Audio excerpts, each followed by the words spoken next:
Hello everyone and welcome to the Round 1 recap of RBY Invitational 5. RBY Invitational is a 32-player, invite-only, double elimination RBY OU tournament featuring returning legends, current superstars, up-and-comers, and some of the best players in Smogon's history.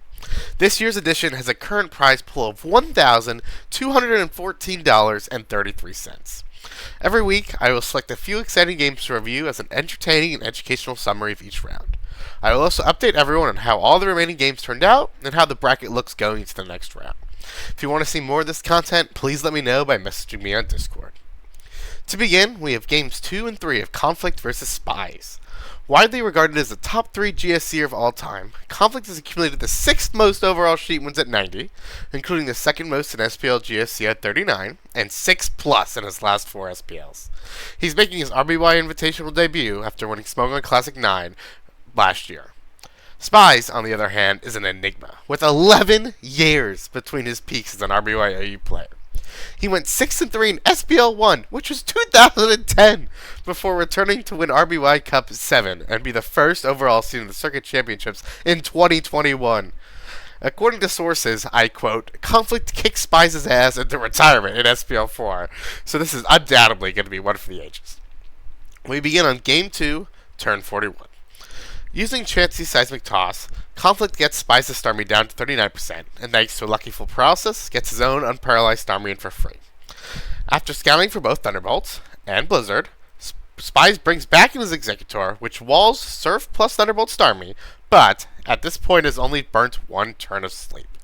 Thankfully for him, Executor ends up waking after only 1 turn and 1 Tauros Body Slam, thankfully no crit and paralysis, and is in a strong spot.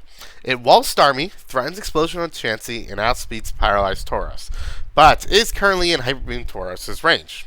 To get around this, Spies uses Mega Drain on turn 48, which chips Tauros, but more importantly, gets Executor out of Hyper Beam range. Now we have... I've paused the turn a bit, but let's see. If Conflict uses Hyper Beam here, and does not land a critical hit to KO Executor, Spies can activate one of my favorite mechanics in RBY OU. If a Pokemon is used Hyper Beam the same turn prior to a sleep move's use, the sleep move will not only skip accuracy checks, but it also ignore any status when putting the opposing Pokemon to sleep, the only circumstance in which it's possible to status an already status Pokemon.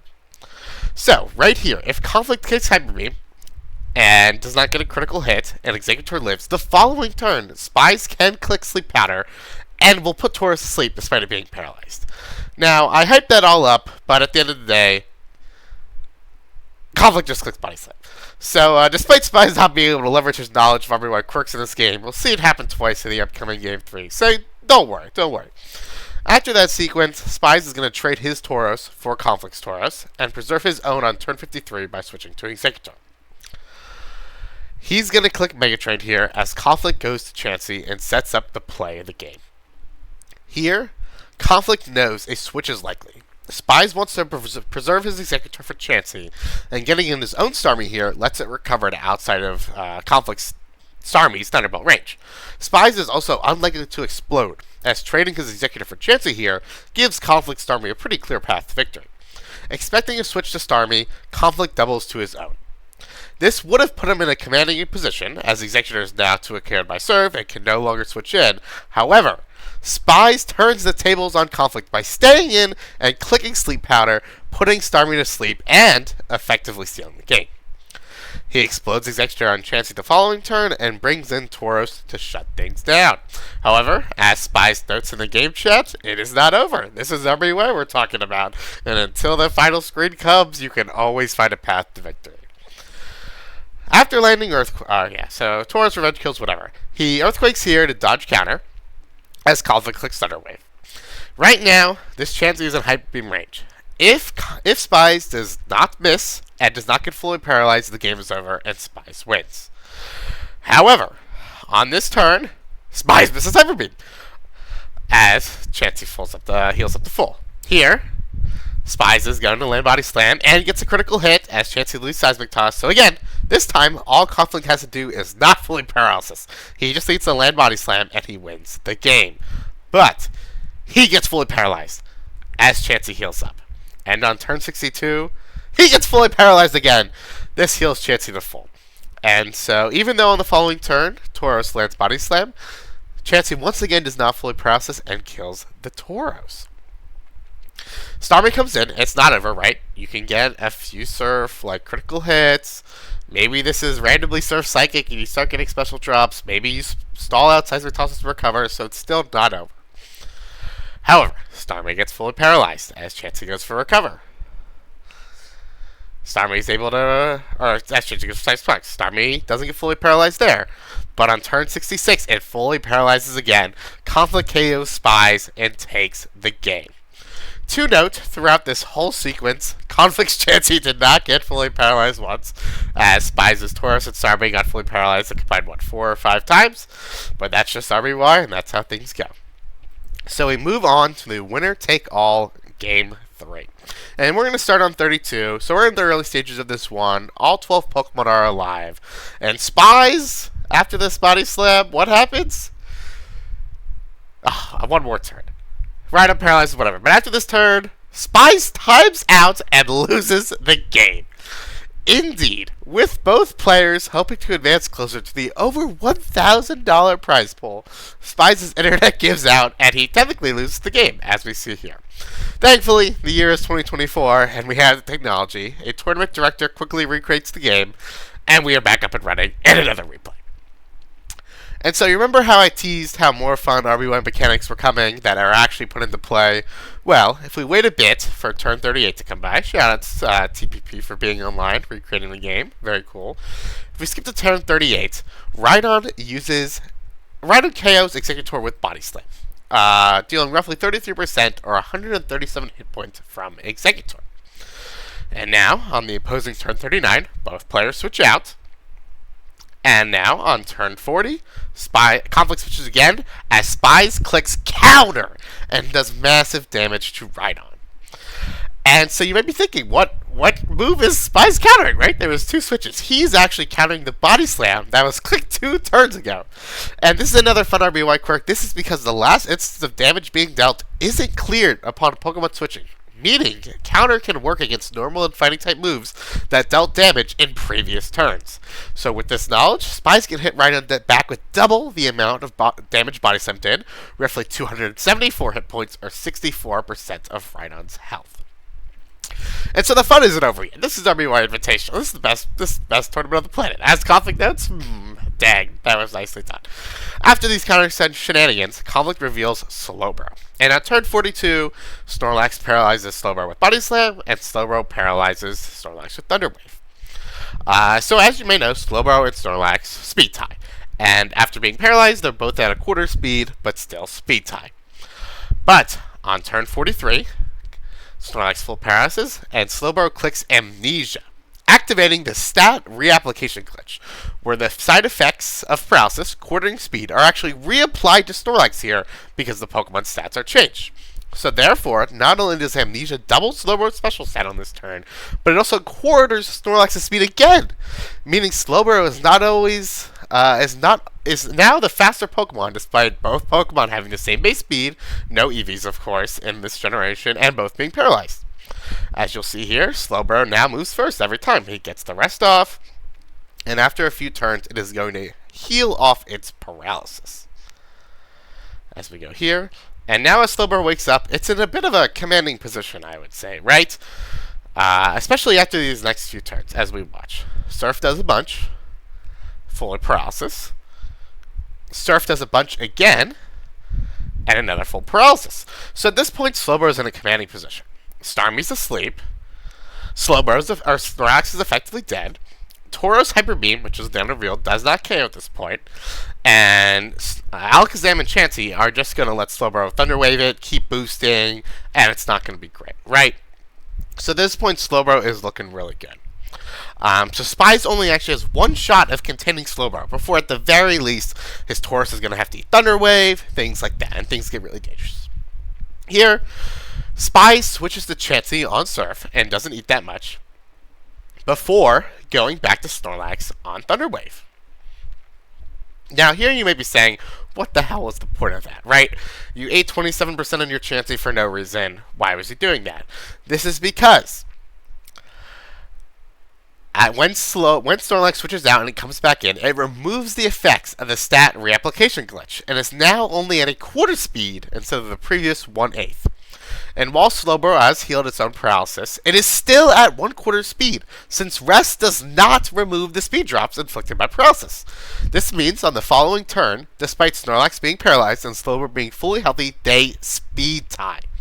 Spies goes for the 50-50 odds, which are actually even lower, since he needs to win the speed tie and avoid being fully paralyzed, gets it, and successfully removes the demon Slowbro, as you see in the chat. Ultimately, Conflict goes on to clutch out the victory and moves on to the winner's bracket of Round 2. Next up, we have Game 1 of SaDiSTiCNarwhal versus Laroxyl. U.S. Northeast's crown jewel, SaDiSTiCNarwhal is coming off an RBY Invitational 4 top 8 finish and an RBY World Cup 2 victory with a 4-1 record.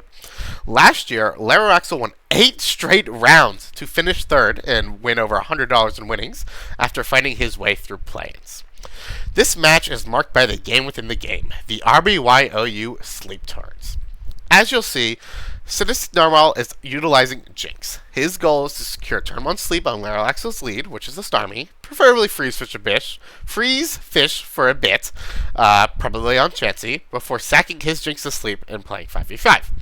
On the other hand, Laroxyl will reveal he's using Sing plus Seismic Toss Chansey.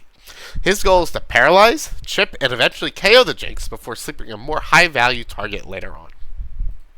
On turn 1, SaDiSTiCNarwhal successfully lands sleep on Starmie in exchange for paralysis on Jinx. He's going to get one chance to freeze Chansey on turn 4 with Ice Beam right here, but he doesn't get it. Spoiler alert, yep. And he's going to click Rest the following turn. And then on turn... he goes to his Chansey to hopefully start spending paralysis here, right? But he actually goes back to Jinx on turn 8 to scout for Sing, which Laroxyl reveals. He also calls the switch back to Chansey on turn 9 and clicks Sing, but 55% is 55% and misses.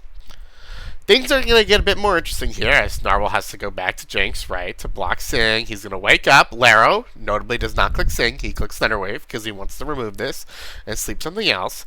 And so now we're going to enter a little 4, S-Toss, rest, S-Toss, stay in. Jinx is going to rest again. But here, Laro makes things interesting by going to Tauros and is now going to force out a newly resting Jinx.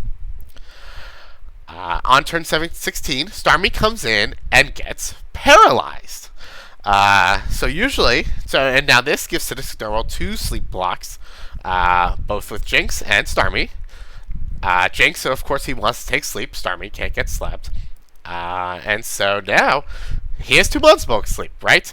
And so generally, Snorlax is your primary Tauros switch in, but we're left to wonder if Narwhal actually went Starmie on obviously he went Starmie on purpose, but he went there hoping to be paralyzed since he knows Jinx is unlikely to block sleep last turn. And now Starmie can safely stay in on Chansey. Narwhal can finally start sending paralysis there, as we'll see. Laro doesn't want to risk his Tauros, goes back to Chansey. Narwhal gets full paralyzed, but up here he's able to recover. Or do this a bunch, yada yada yada. He clicks recover again, and he clicks Thunderbolt, yada yada yada. Oh my goodness, here. Oh my goodness, come on, Narwhal. Here. I didn't actually write down which turn it happens. Recover. He lands paralysis, okay. And now at this point it becomes even more challenging for Laroxyl to get sleep, as it's now a 41% odds to hit Sing through paralysis. And so they're going to dance around this sleep war for the next 46 turns. And if we go to turn 71, SaDiSTiCNarwhal has taken a net 28% damage on his Chansey. Fully healthy Jinx, fully healthy Starmie, while Laroxyl has taken a net 8 despite revealing 5 of his Pokemon. 8% on his Executor. Which just shows to go how valuable getting sleep at RBYOU is. Despite being turn 70, the game really hasn't started, right? Laroxyl is still trying to get sleep, and Narwhal is doing everything in his power to prevent it. And they're just at a stalemate at this point. And so finally, things get a bit interesting. Laro gets Tauros in on the sleeping Jinx, and SaDiSTiCNarwhal once again goes Starmie, but he gets a critical hit, which now is going to leave it in Hyper Beam range, but not Body Slam range. Laro chooses the Body Slam, and Starmie stays in, doesn't get the crit, and doesn't get the full paralysis, and Narwhal lands a vital Thunder Wave. You'd have to fast forward to turn 84, where Laro is finally able to land Sing on Narwhal Snorlax through paralysis. And after 213 turns, Laroxyl will finally take game 1. but it's SaDiSTiCNarwhal who ultimately prevails, winning games 2 and 3. Lastly, we'll highlight lead Gengar's high variance, beginning with Game 1 of Koalacance versus Aliss. Koalacance has been knocking on the door of top-level RBY for some time now, but the door is yet to be fully opened for him. He won the RBY circuit in 2021 and broke into SPL the following year, but can only manage a 1-3 record and has failed to advance beyond the top 16 in his 2 invitational appearances so far. Aliss has seen considerable old-generation tournament success, top 16 and top 12 in her finishes in her first 2 RBY invitationals, a GSC invitational victory, and a Smogon Classic playoffs appearance, but has struggled playing RBY and GSC and SPL, and can only master 1 set win last year, seeing her drop into play-ins. However, she proved she belonged to the big stage by cruising her way through play-ins as the number 3 out of 48 overall seeds. And in Game 1, we see Aliss lead Gengar into Chansey. So generally, this should give her an immediate advantage, right? Gengar outspeeds and can land Hypnosis, immediately going up 6-5. And while she lands Hypnosis on her first attempt, Chansey is going to wake up after just after 2 turns, as Aliss gets very minor chip with Nightshade. And we're going to see how the next 2 turns go. Aliss misses Hypnosis as Chansey lands Thunder Wave. And so this is notable. This Chansey will reveal to go on. It has Sing. But like the Sing plus S-Toss Chansey versus the Jinx dynamic, it's the same thing versus Gengar, right? Koala wants to paralyze this Gengar, chip it, and eventually KO it before sleeping a higher value target instead. Aliss is going to miss Hypnosis here. Not great. She's going to eat another Scizor Toss. She's going to miss Hypnosis here. And now here, she tries to explode on Chansey, but she gets fully paralyzed. And Koala makes things even worse here by making a really nice play by clicking Sing as Executor comes in and landing it on his first attempt. And now he has effectively removed both of Aliss's sleepers and has gone up 6-4 in just 7 turns. So despite the odds, lead Chansey effectively KO'd 2 faster Pokemon, both with sleep moves, and took only 14% of damage. Koalacance then rides his huge early game advantage to a Game 1 victory and eventually this set win. But just as often as Gengar can lose you games from the jump, it can also win you them. We're going to take a look at Game 1 of Felix versus Mako. Felix is our defending champion, is coming off another brilliant 6-win campaign in SPL. Mako is quietly one of the most successful RBY players of the Smogon era, 15-10 in SPL, and never finishing in the bottom half of Invitational, but has transitioned to playing more ADV and SVOU lately. So unlike the previous game, Felix leads Gengar and Mako Starmie. This should give him an immediate disadvantage. Starmie outspeeds and threatens to 1-hit KO with a critical hit Psychic. And even if Psychic doesn't land a critical hit, Gengar would then need to land a 60% Hypnosis, or it's just in Psychic range turn 2. Starmie does indeed click Psychic and doesn't get the crit, but does get the special drop. But it doesn't matter since Gengar clicks Thunderbolt and lands a critical hit and 1-hit KOs the Starmie, immediately going up 6-5. Mako brings in the Tauros to threaten a revenge kill and doubles to Executor, expecting a Chansey, or a Snorlax, excuse me, but Felix makes a good mid-ground play with his own Executor. He then wins the Speed Tie and lands Sleep Powder, effectively going up 6-4 in just 3 turns. Felix will actually make this 6-3 in just 7 turns, as he immediately goes to Tauros and is going to force a switch to Snorlax, and thanks to a first turn critical hit, he's going to be able to eliminate the Snorlax at just the price of 29% of this Tauros, going up 6-3. And similar to Koala in the last game, he's going to cruise to a Game 1 victory. He's also going to take Game 2, and he's on to Round 2, the first step on his repeat journey. And to catch you all up on the rest of the non-mentioned and non-streamed games, Larry led Tauros into PZD Game 1 and won that game, but lost the overall set. Kenix got substituted out for King Bilu. Marco ASD beat up Dragon on his road to being named the undisputed GOAT of RBYOU over his protege Heroic Troller. Kaz used Starmie, Executor Rhydon, and the 3 almost 3 times, but lost to Nicole 7735. Isa used my teams with my Genshin Impact nicknames to keep up his momentum from RBY World Cup 2 to beat McMegan. Serpy beat Shuva after they agreed to best of 9, which is just crazy. Blazing Dark used Fire Blast, Chansey, and Friends to successfully counter-team and upset Nails in the first set of the tournament we saw. Games 1 and 2 of Gilbert Arenas versus Amaranth were both less than 30 turns, with neither player showing timer. Amaranth would eventually come in on top. Enigami brought rep, including Dragonair, Dratini, and Arbok, but was punished for his hubris and lost the game and the overall set. And then you'll see at the bottom of the screen the upcoming round 2 matchups, highlighted by SaDiSTiCNarwhal versus ABR, two U.S. Northeast champions this past set. XCal versus Bihi, two DP peers who know each other very well, also just played for RBY Boomer versus Zoomer. Another team kill from Team Iberia, M Dragon versus Chuva, and Solwind versus Nails. Two very high-profile names who are going to see which one of them gets eliminated early on. So thank you, everybody, for turning into a Round 1 recap of RBY Invitational 5. Again, if you want to see more of this content, please let me know by sending me a DM on Discord. I'll leave all the relevant RBY Invitational links in the video description, and I hope everyone checks out my favorite tournament of the year. See you next time.